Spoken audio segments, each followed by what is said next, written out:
We went live last week to introduce your new Superhuman framework. And my mom said it was the best Let's Build episode she's seen so far. And she watches almost every day. So, of course, I had to ask you if you wanted to turn it into a series so that we can actually get into the details here. Yeah, I love that we're going to do this as a series, Chris, because while I've baked out the framework, I'm super curious where my own mind is going to go on some of these topics based on the way that you ask questions around the thing. And so having a series where we're breaking down each one of the 10 H elements that creates the overarching superhuman framework. And then in the future, even being able to go over things like, well, how does that impact choices or values or purpose or passion? And the fact that we're going to be looking at from multiple different lenses around these. I'm excited to see what happens over the next 10, 12 weeks. Yeah, me too, man. So welcome everybody. We're here with George every Thursday at 8 a.m. Central. We're going to be breaking down this superhuman framework in various ways. We're going to take it where it needs to go. That's what I love about, this format. And that's why, when you decide you're going to be live every week, you always have a chance to say, what's on your mind. And you also can't maybe over prepare, which, lead to that organic conversation. And before we started, you're telling me you just had this epiphany about the kind of like foundation and overall, like definitely as I talk about a lot of HubSpot strategy on this show, like that kind of stuff is usually missing because we just want to start building the house. We just want to start building the thing. The concrete's not even settled. Maybe it's like sandy under there, right? We're not setting ourselves up for success. In terms of this framework, what just came to you and why did you feel the need to like kind of define this foundation? I should say this because I think it's interesting for the viewers and listeners to know. And actually, two things before I answer your question. One, I hope that people will comment the crap out of the conversation that we're having with their own thoughts about what we're saying around these, because I'm super intrigued on where other people's brain goes based on what we're going to talk about. While later in this episode, we're going to talk about holistic. Chris, I was gifted or cursed. I'm still trying to figure out which one it is with this insatiable curiosity. I'm just curious, like, how does this work with that? How does that work with this? So I literally was sitting at a dog training session with my daughter last night, and I started to think about things that are important to me as a human, and I feel that are important elements to just life in general, but aren't part of the necessary like 10H elements. And for me, those were things like love. I have said so many times in so many different podcasts or so many different conversations, the phrase lead with love. If you lead with love, it's going to lead you into like very magical, very inspiring, very fuel yourself up places. I've always focused on, or later in life, on like, what's my purpose? Why the frick am I here? Right? If you've ever watched me speak, if you've ever tuned into a tutorial, sometimes I get a little passionate. And the other piece for me is I'll hit my head against a brick wall for forever till I break through. So I'm persistent.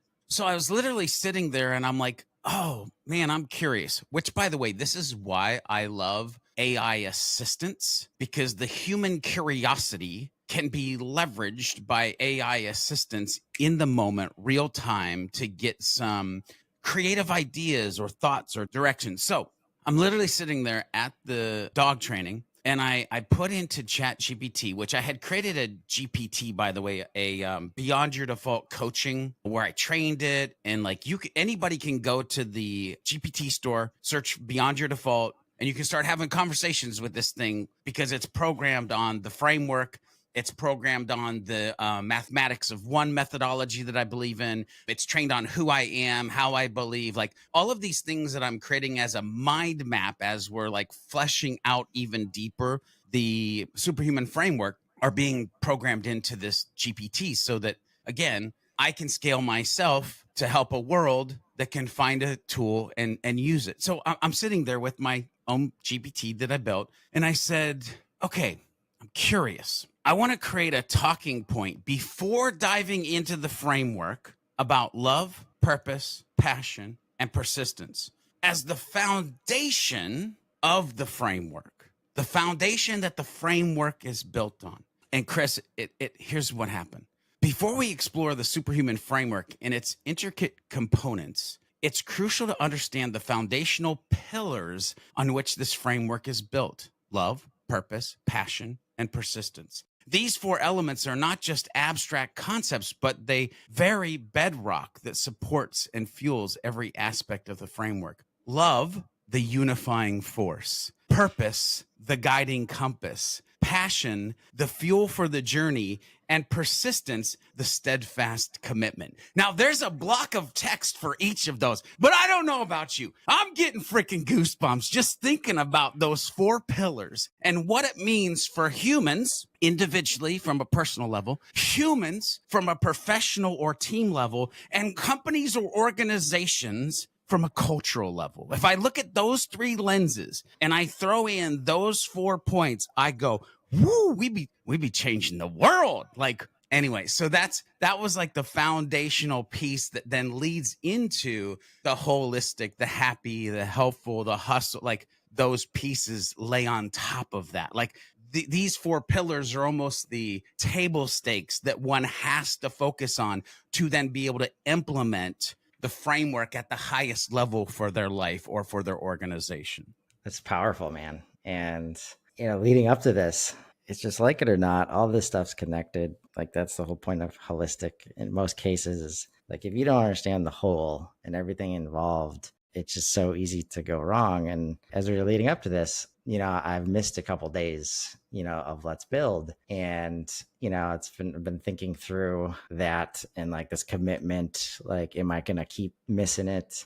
Meanwhile, understanding that, people talk about these content issues all the time. Like, how do I fit it in? Like, so I know I'm not alone. So I just share it, I share a post about it, and, it resonates. That as we were leading up to this, I was like, hey man, does any of your H's, cover like grace and self-compassion? And because that was all I had, I only knew about the 10 H's. But when you describe that foundation, love, purpose, passion, and persistence, if I don't have that, I don't keep doing these shows.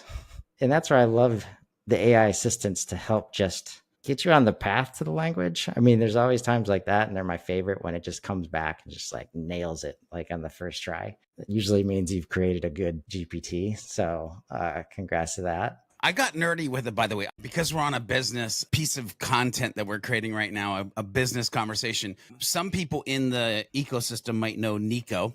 He built HubSpot Harry the HubSpot helper. I reached out to him because I was trying to figure out how to like build the best thing that I could build, and went down this nerdy road of like chunking and optimizing and JSON files and like all sorts of stuff to like get this thing to be on a bedrock or foundation of like being awesome. And so again, it's like, well, George, why are you spending extra time to build this thing for people to use? Like, why are you spending the extra time to build this for you to use? And I'm like, cause it's important, because I feel passionate about it, because I feel it's part of my purpose, because I love humans and I want them to enable themselves to love who they are and what they're doing in life. That's why I'll sleep a little less and build more on the Superhuman Framework, the foundation elements of it, and everything that goes around it. Which, by the way, Chris, you use some words. And by the way, this is one thing that my brain is going crazy at. Like, I'm paying attention to words that people are saying or words that I'm seeing and then dissecting. So you said grace. And what was the other term you used? Self-compassion. Self-compassion. Okay. Go ahead, move on. Questions, whatever we want to do. I'm doing something in the background as we're doing this. Yeah. Well, related to that, like just a few minutes ago, we were talking about the foundation. I'm like, okay, what am I going to say about love? And now, like, that response, and this is why I love sharing what you just did, these exchanges, like with people, like the prompt and the answer. There's so much value in understanding what's happening here. But when it comes back with unifying force for love, I was like, okay, that's it. I don't even need to think about how to work it in. But in terms of like why I keep going and what the goal is, right? without the will to unify this ecosystem, and that's kind of broken in some spots right now, without the purpose of teaching people from a strategic perspective, without being super passionate about it, because I've been experiencing this training and knowledge gap since 2010. And just, March 18th, I said, okay, I'm showing up every day. I'm not going to worry about analytics. Like, it's just showing up every day is my measurement stick. Because if I can't do that, it doesn't matter how great the content is. Like, consistency is so important. So it's just a tweak to like, okay, I'm looking for H's because that's all I know. When in reality, it's sitting over here. And I just love that perspective to bring it all together. So there's a couple things that I got to throw out here. One, if people look at who I am and where I've come from, and by the way, you can ask my historical bosses, Marcus Sheridan, Bob Ruffalo, Remington Begg. The thing that they always wanted me to focus on was measuring. And I'm like, I don't want to measure. I'm just putting love into the world. Like, and I know that it will be at some point measurable, which is, by the way, I always talk about, I want to see the ripples at the end of my life. That's what I'm trying to measure. Not your analytics, not like how fast the community grew. I don't care if it's fast. I just care that it grows 1% better each and every day, right? This is how these things like flow into my brain. And so if you're leading with the purpose, the passion, the love, and that's why you're creating the thing, trust me, your pocketbook, your wallet, it'll get bigger over time, because there are just these fundamental principles, reciprocity, trust, faithfulness, relationships that actually end up equaling like good humans. And this is all baked out of like the 10H element superhuman framework. But I got to pivot around here, Chris, because you had mentioned self-compassion and grace and the framework. And so I want you to hear this. And by the way, after the show, I'm going to send you the full fleshed out version of what we got. But I think this is important to you, and I think it's important to the viewers and listeners, is grace and self-compassion are vital companions to the superhuman framework. They soften the drive for growth, making it sustainable, balanced, and humane. By integrating these qualities, the framework becomes not just a roadmap for achieving goals, but a compassionate guide navigating life's ups and downs with kindness, patience, and resilience. The combination of ambition with self-compassion ensures that you not only reach your goals, but also maintain well-being and fulfillment throughout the journey. And Chris, it talks about grace and persistence, self-compassion in setting boundaries, grace in holistic well-being, self-compassion in accountability, grace and adaptability, self-compassion and personal growth, and just grace and balance at a general level. Again, I'll send you that whole thing. And if anybody comments in this, we want to see it too, I'll post the dang thing. I'll put it in a comment or a post by itself. But like, again, the curiosity and having a framework to build off of, to then ask questions that real humans, you, Chris, ask and wonder. This is the power that we can leverage. And by the way, the only reason that I asked that question, the only reason that I'm thinking in this way is because I'm thinking it from a holistic view. By the way, since this is, again, business content, if you're thinking or have talked about RevOps, if you've ever mentioned upstream and downstream, if you've ever tried to like kill silos, by the way, you've been trying to look at the world from a business level in a holistic way. And that was the Beyond Your Default coach, I'm guessing. Yeah. Right? Yeah. He or she spit that out for me. That's a beautiful thing. Thank you for adding that value to the world. It's going to be something special. But on this topic of holistic, I'm starting to feel like everything tells us it's this battle between like holistic and, let's say, focus, I think, where the focus of organizational growth just naturally creates silos, because you got some people that are really good at a specific thing, and it's like, just stay out of the way because they're making money, or we got to figure out these problems. And I'm always going to think of this in terms of the change management, the transformation that organizations are having trouble making. Yeah. And if I say a word like holistic, or I talk about it, it's immediately, we can't boil the ocean. We can't do everything. I didn't anticipate I was going to take it to like the personal growth side of things. I love learning all that stuff. And, like holistic started being used in the personal, health and wellness space, a while ago. But it's like all of these, they find a way to leave something out. Yeah. And like when you do that, I'm starting to experience whether it's, do you understand everything HubSpot can do? No, because you've been very focused on one thing.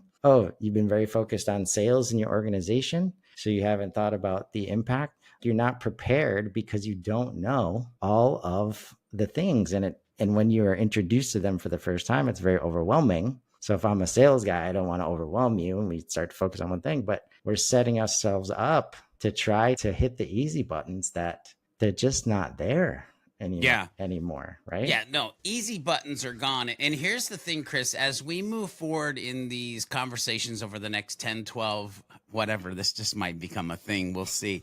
I want people to realize, again, we're looking at this from a 3-lens perspective. And the visual that I want everybody that's watching or listening to this to think of this as the human flywheel. Okay, it's because there's 3 pieces, and each one of these pieces, when activated, helps the rest spin in the way that it needs to spin. So I want to unpack this. When I say the 3 pieces or the 3 lenses, I want you to know that for each one of these, I want to take a moment to talk about personal. You even kind of lean into like the personal growth. Like, so you as an individual human, like what do you think when you hear the word professional lens and then an organizational or cultural lens? Okay. So if we take that and we start to have this conversation, if we think about holistic from a personal level and we ask, well, what the heck is it?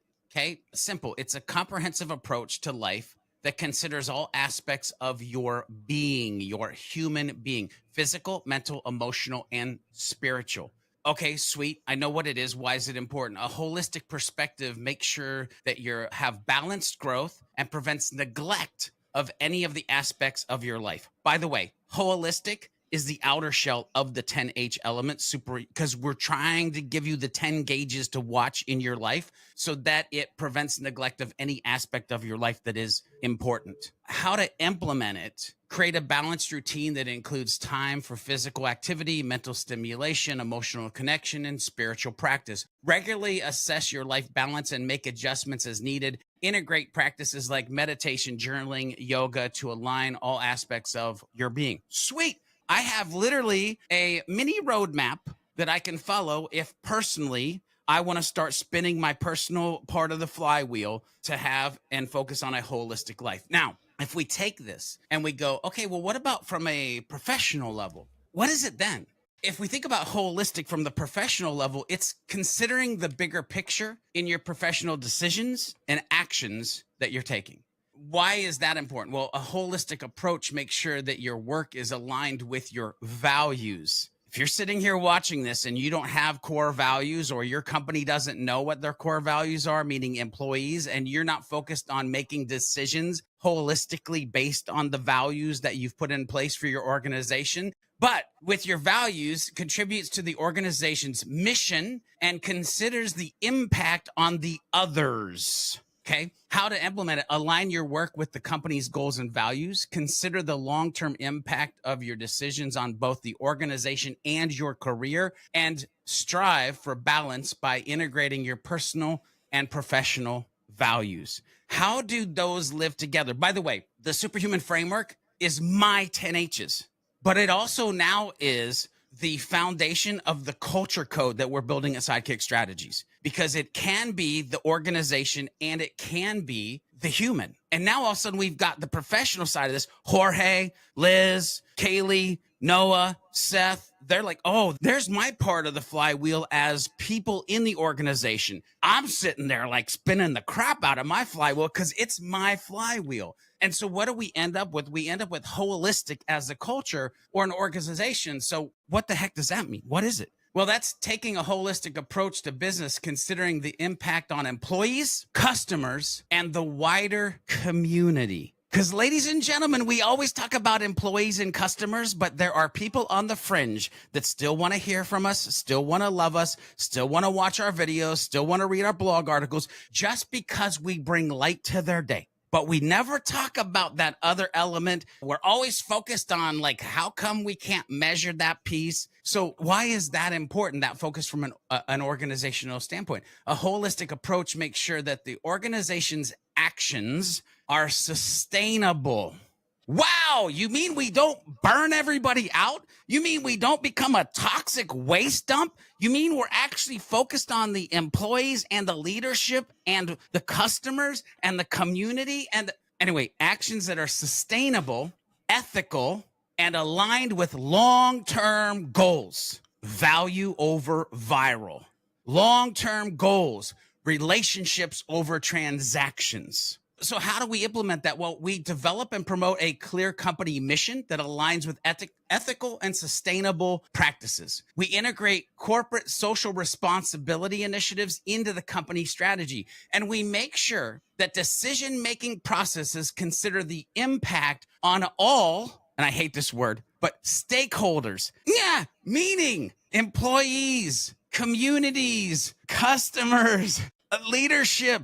We're thinking about everybody. We're thinking about it from a holistic standpoint. So when you look at this lens, like, how do we implement holistic in the individual humans? How do we implement holistic on a team level? And how do we bring in holistic into our culture? Just that alone, for some of the organizations that are watching this or listening to this, might be like a, oh crap moment. It's going to be. And that's where like the hardest part, because you've got tools and frameworks like what you've created, the ability to do this, like in the tools and services and guidance that is out there is not the limiting factor, right? The hardest part is deciding that you want to do this. And if you're asking yourself, I don't understand, this new generation, or why can't people just show up and do their job? Why do we have to think about all these new things? Why are customers wanting the things that they want? They never wanted this before.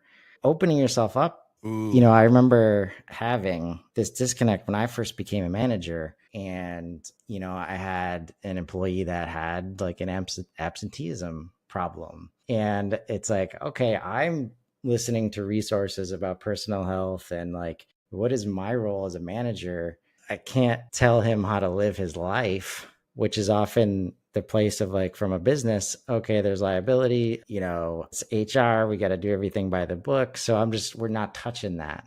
Instead, you're kind of abdicating your role as leaders. When you do that, like everybody in your organization is constantly managing directly or indirectly this balance between personal, professional, and the culture. I think that's a great way to put it, because we always struggle to find ways to say like stakeholders or community, or how do we define our interaction with the rest of the people outside of the business. And from a cultural perspective, that makes so much sense to me. It's your job as leaders to set up your people for success. When they think about that, make sure they're thinking about it, because if you're not giving them any guidance, of course you don't know what they want, when they want it, why they want it, right? You're not opening the door for that. And, one of the biggest transformation gaps I see is everybody's like, okay, we just got bought by the new, private equity firm and they want us to grow. So we're going to grow. And then it's like, okay, how many growth mindsets do we have in the business right now? Oh, not a lot. Oh, leaders of departments don't have growth mindsets. Okay, good luck implementing anything new. And you got to find a way to break through that and help those people, either understand that growth might be in their best interest, or if it's not, maybe there's another place, they can go and be a fit, somewhere else. Ultimately, as leaders, you can't just keep sitting back on, well, I don't understand. It's funny, Chris, because I don't know if you heard me go, oh, when you said the word open up. And I'm like, ooh, that's a thread I want to pull. And so again, and people are kind of getting a light into how my brain works and how integrated or how augmented I'm making myself with the tools that we can build with the AI that we now have access to. Because I literally, Chris, went over as you were talking and I was listening to you, but I typed in, how does the Superhuman Framework help humans, teams, and organizations open up their minds and strategies to be human-centric? And so, holistic approach, empathy as core value, purpose and passion driven strategies, promoting balance and well being. I'm going to go deeper on this one right here, though, based on what you were talking about. Encouraging flexibility and adaptability, supporting individual and collective needs. The Superhuman Framework promotes flexibility, allowing individuals and teams to adapt to changing needs and circumstances by valuing both personal and collective well-being. The framework encourages a dynamic approach to work and life that is responsive to human needs. Organizations can apply this flexibility in creating policies that allow for work-life balance, diverse work styles, and adaptable strategies that prioritize human factors. This adaptability creates an environment where innovation and creativity flourish because people feel supported and valued. And I'll add in seen, by the way. But then it goes on: embedded humanity and leadership, align strategies with long-term human-centric goals. And Chris, I'm like, man, this is gold. The Superhuman Framework helps individuals, teams, and organizations open up their minds and strategies to be truly human-centric by focusing on empathy, purpose, and holistic well-being. It aligns actions and strategies with human values, promotes sustainable practices, and fosters environments where people can thrive. By integrating these principles, organizations can build cultures that prioritize the human experience, leading to greater success, innovation, and long-term fulfillment for everyone involved. Like, come on. Like, that could be an organizational reality. And I want you to think about, like, you might be an awesome company, but how can you become, it's not a word, but awesomer? Like, how can you just elevate to the next level for your individual employees, the teams that they're part of, and just the organization? You know what? You know what the Superhuman Framework's going to do? It's going to shatter Glassdoor for people who adopt it and literally make it work for them and focus on this 3-lens human flywheel. Anyway, I'll get off my soapbox. Wow, we need you on there, man. I always think about just the value of constantly bringing these conversations up in a public forum is just finding the ways that people need to hear this stuff. It's not a choice. If you want to have a successful business, at some point within the next 5 years, if you don't start dealing with this stuff at this level, you're going to get left behind. We are moving on from the product is so good and your niche is so perfect. That got you here. It's not going to get you there. Zero chance. And you might be awesome because your bottom line looks great, but it's not hard to go look at your frontline teams and see how burned out they are. And it's your, like, the words that I pulled out from what you just said are encourage and support. Encourage and support. That's what the team needs. And if you're worried about $1,000 laptop that's 5 years old, you're not supporting them. If you're not encouraging people to at least start thinking on this greater level, having two-way conversations during these town halls and not just presenting at them, getting their take, like you said, feeling seen. Like, if you're not doing that, you're not doing your job. Yeah, without a doubt. My big takeaway, or I hope my big takeaway for folks, is like, listen, humans are going to human, which means humans are going to change. And my question for you is, are you? Embrace it. This is great, man. I'm excited that I get to spend this time with you every week and help deliver this value to people that need it. And, this is the kind of stuff why we're doing this content.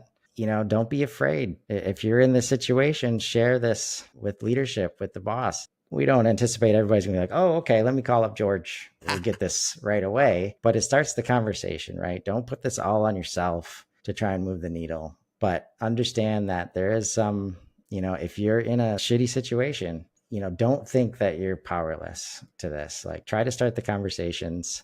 That's the goal with a lot of this content. Let's find some opportunity in those conversations. We will see you next week. And in the meantime, let's grow. Have a great day, everybody.